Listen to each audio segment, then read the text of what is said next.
believe Sodom was destroyed because of one specific sin, the Torah reveals something deeper. Sodom was not just a place, it was a pattern, a spiritual model of decay that rises when pleasure replaces truth and mockery silences the sacred.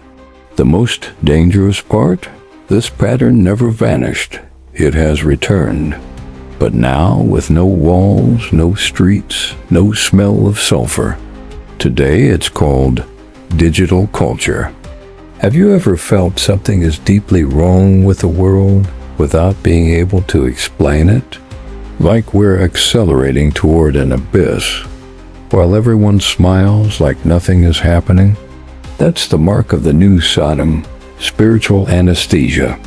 When everything seems normal, but nothing is sacred anymore. When evil dresses as progress, and sin as freedom. In ancient Sodom, sin was visible. Today, it's celebrated. Likes, trends, algorithms all feed the same logic. Do what you want. Ignore the eternal. Mock the sacred.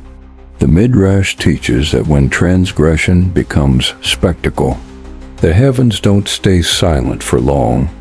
The new Sodom is more cheerful, more colorful, more connected. But behind the screen, judgment is approaching.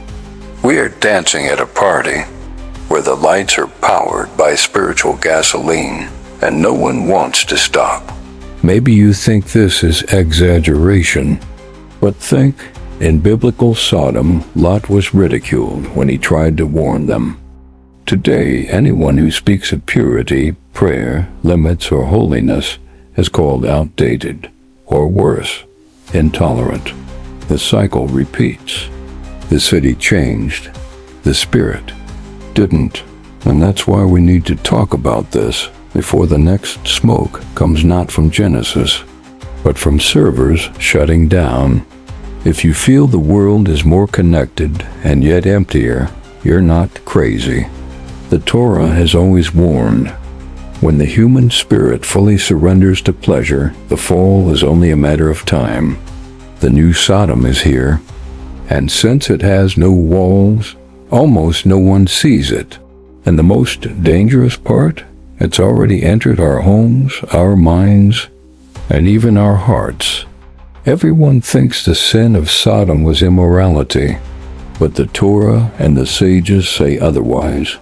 The real poison was pride, arrogance, contempt for the weak, and mockery of the heavens.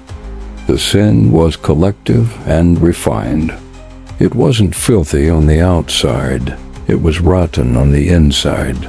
And today, it's back, cleaner, smarter, and far more accepted. The new Sodom is disguised as freedom, as self-expression, as authenticity. But at its core, the spirit is the same.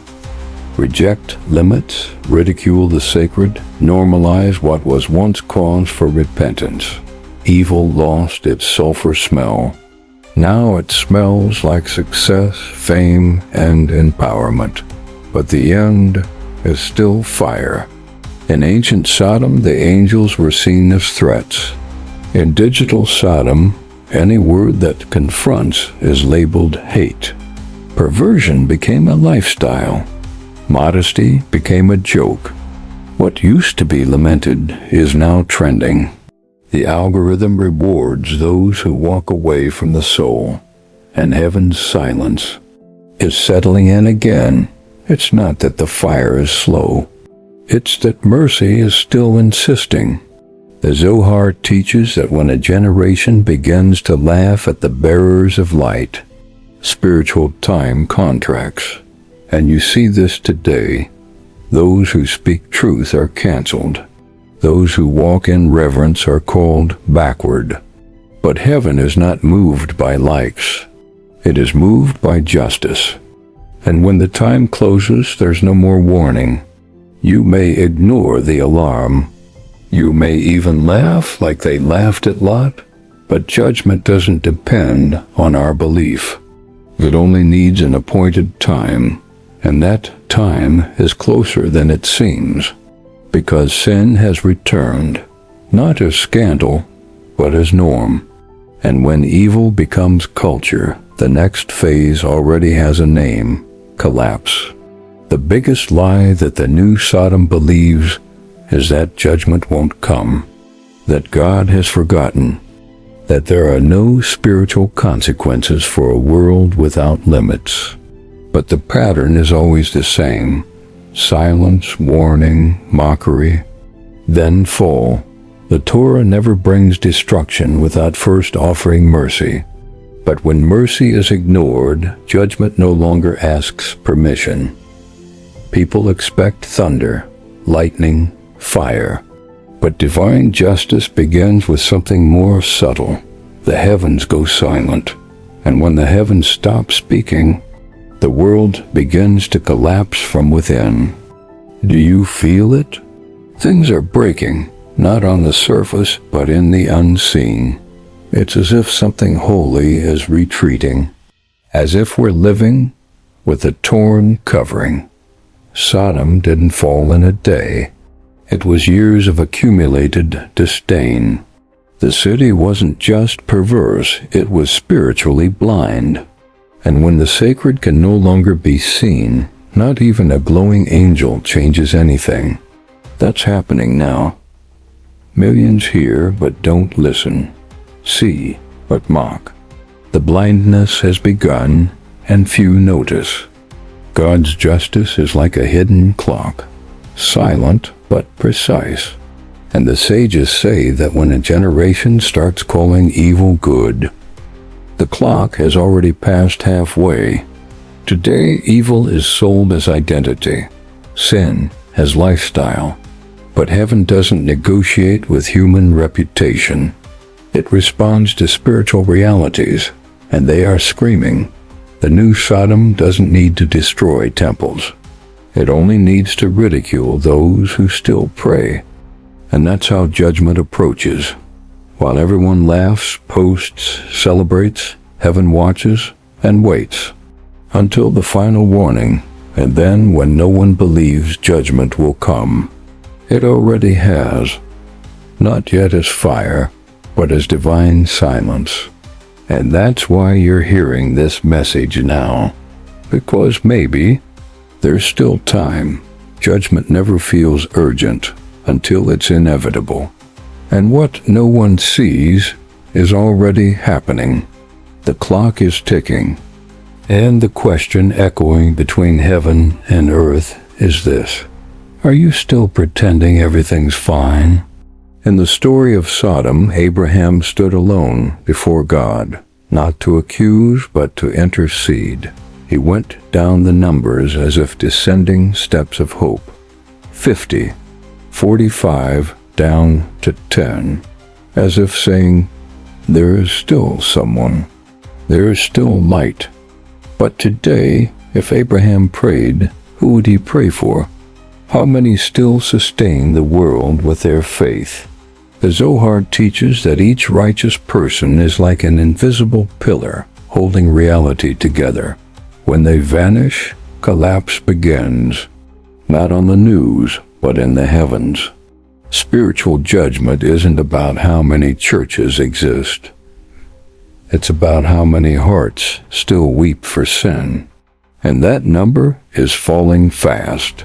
In the new Sodom, intercessors were replaced by influencers, prophets by performers.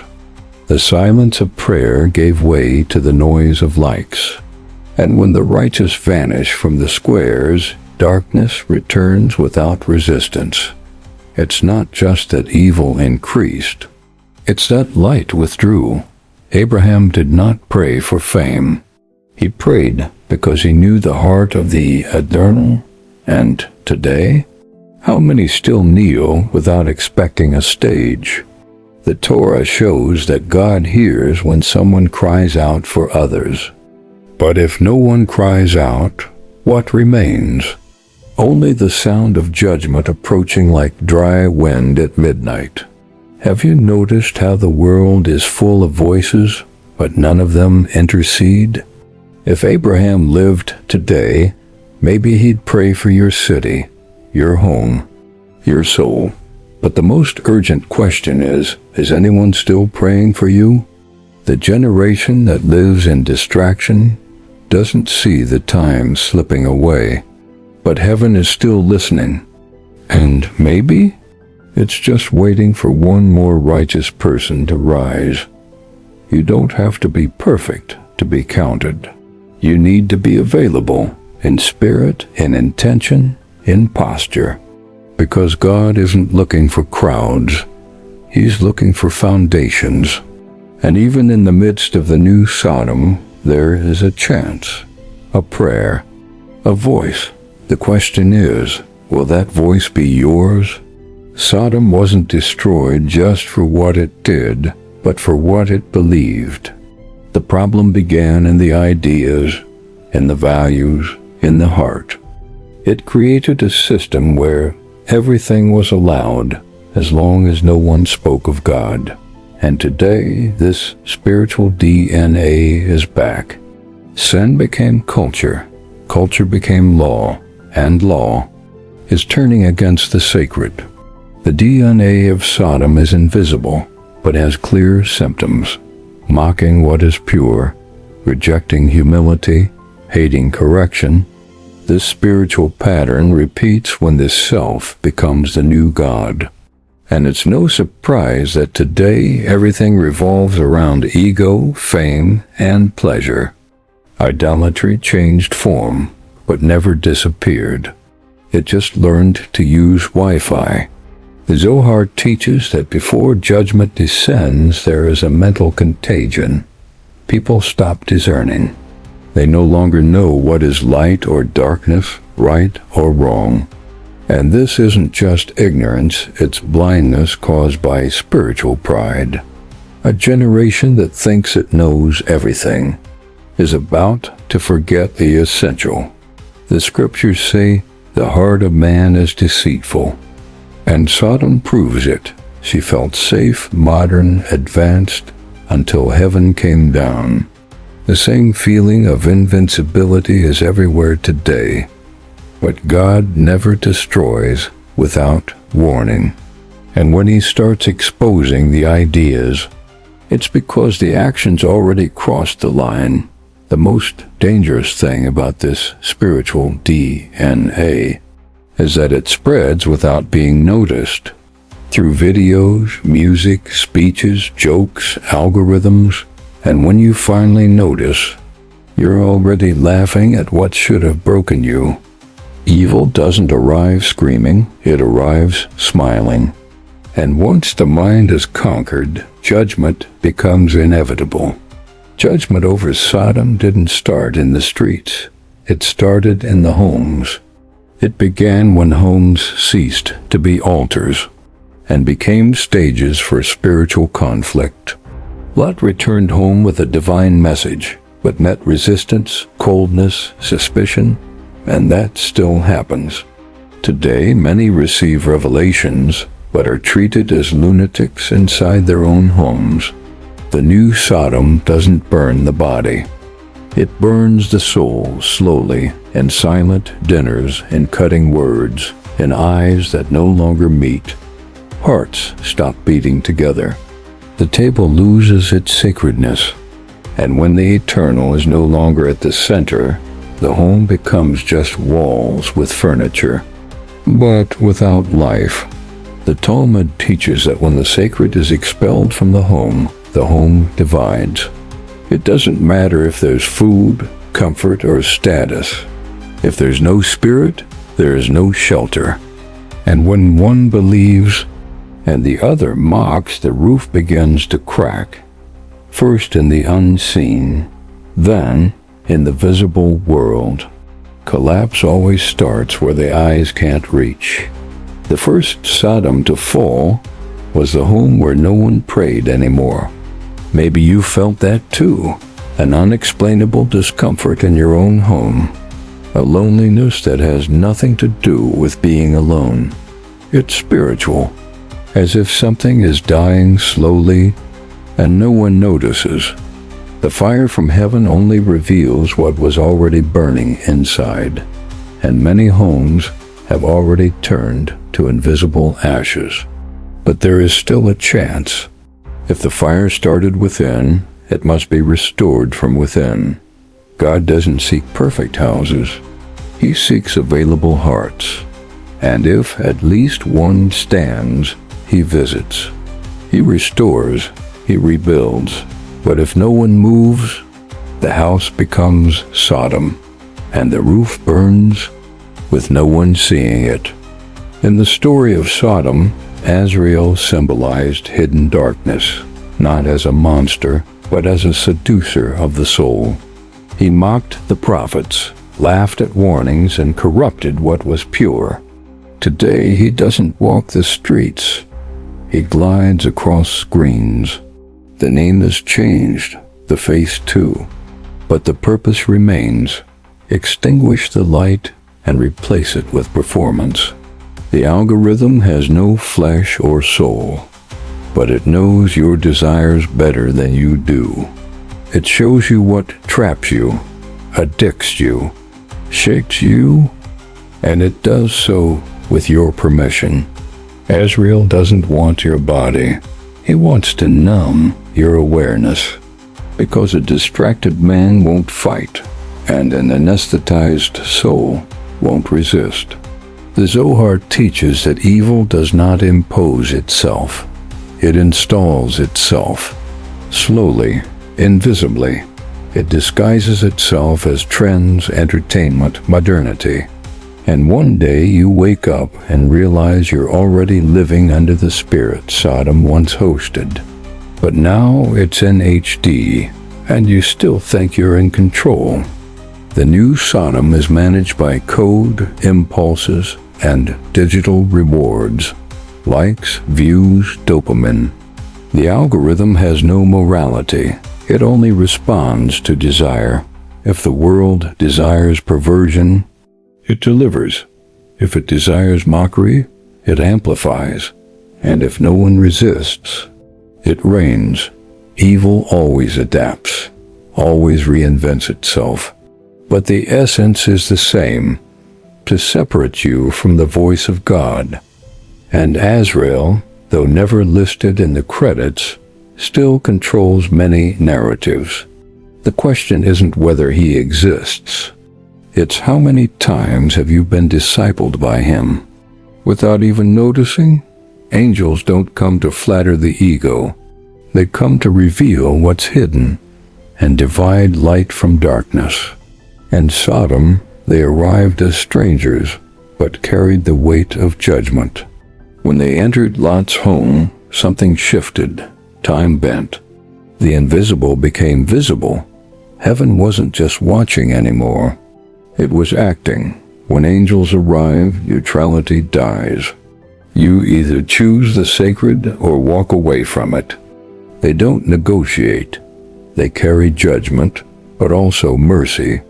The problem is, most want the visit, but not the separation it brings. Because when light arrives, it exposes all that's been hiding in the dark.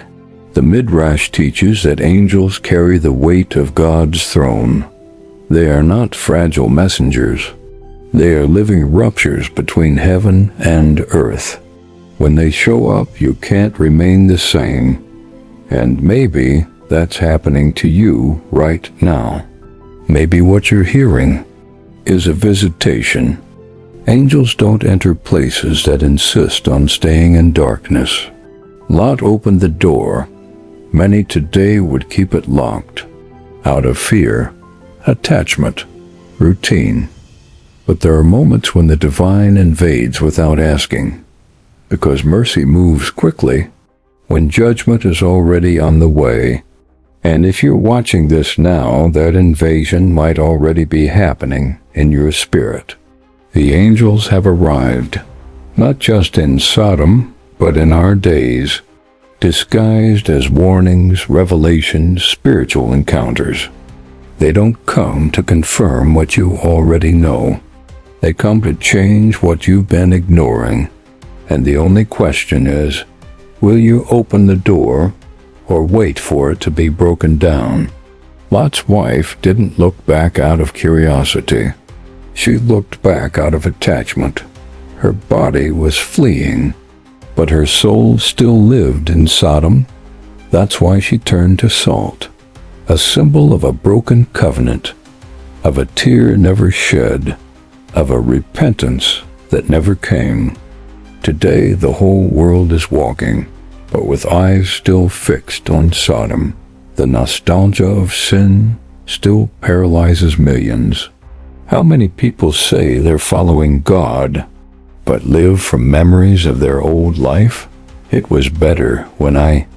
That's the echo of Lot's wife. She didn't survive the fire, not because she was weak, but because she didn't let go of what heaven had already condemned. And today, thousands live like that, walking forward, but longing for what should have died.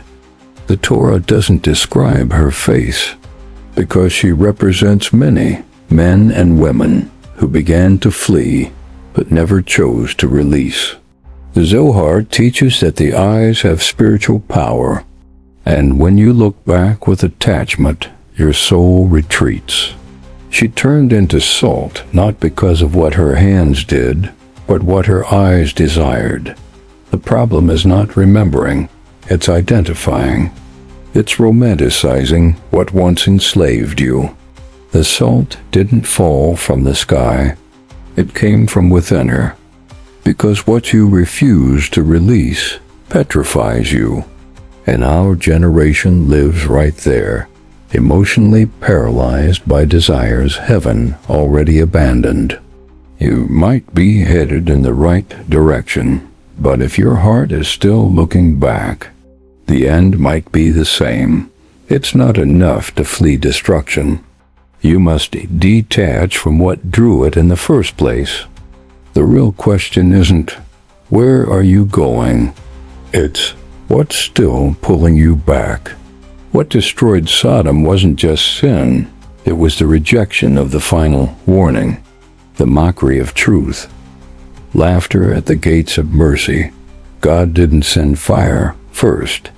He sent a cry, a shout, a final plea, and when no one listened, he fell silent, and God's silence is always the prelude to judgment. Sodom's generation didn't believe anything divine would intervene. It was all about now, pleasure, control. And so, they didn't see the collapse approaching. Today, we are surrounded by voices, but one is missing, the voice of repentance. Without it, the next judgment won't be a surprise. It will be a response. When the angels left Sodom, they didn't look back, because the time for intercession had passed. Mercy had withdrawn, and judgment descended. In the same way, there are moments when God still speaks, but after that, he only watches. Not because he gave up, but because the choice has already been made, and time has expired. And that's where we are. In a generation dancing on coals and calling it progress. But there is still one last warning. An echo from the Torah, the prophets, the heavens. And if you've heard this far, you can't say you didn't know. The call is not to run in fear. It's to rise with discernment. Because the next rain won't be a blessing.